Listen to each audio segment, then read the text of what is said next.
just pulled my watercolors out and I noticed that my daughter's been messing with them recently and a lot of the colors are kind of junk. So before we get started, I'm gonna take my watercolors to the sink and rinse them out really fast. Of course you can do this with a paintbrush and water and swirl each one and wash and take your time, but I would rather just quick run it under the kitchen faucet real fast, rinse out some of the dirty colors, then my watercolors are wet and ready to go. Aren't they so much better? There's something fast and easy about a quick refresh.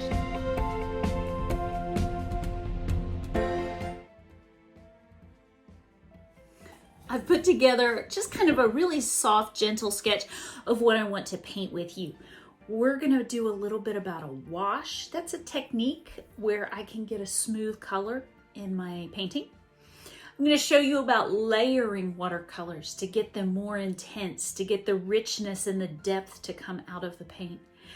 I also will be showing you a little bit about dry brush, which is one of my favorite ways to add details into the work that we're doing. And I also want to show you about painting wet on wet. So let's get busy today.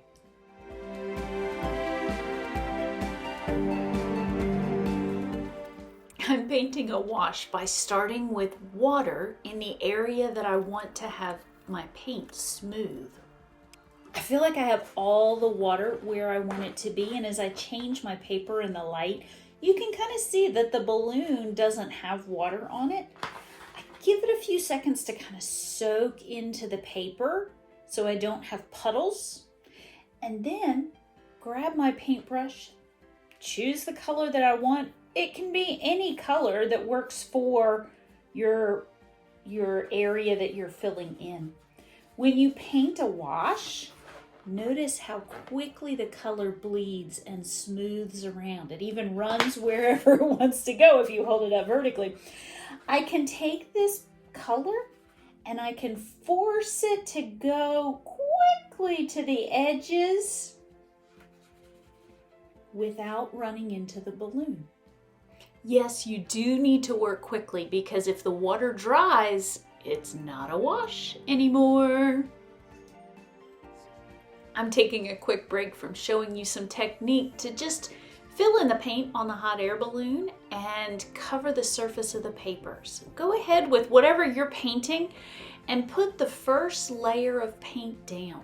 Try to keep it a little lighter than what you think you want it to be in the end, because we're going to be adding some layers here in just a moment.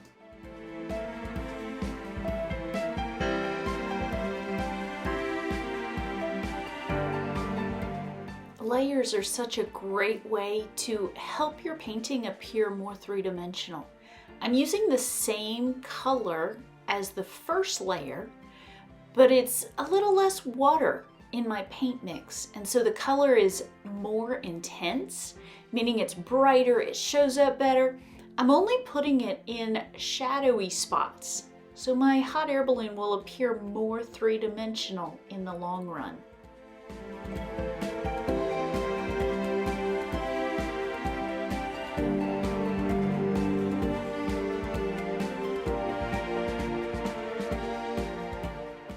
Make sure your paper is dry before using a thin, tiny brush to paint little details into your picture.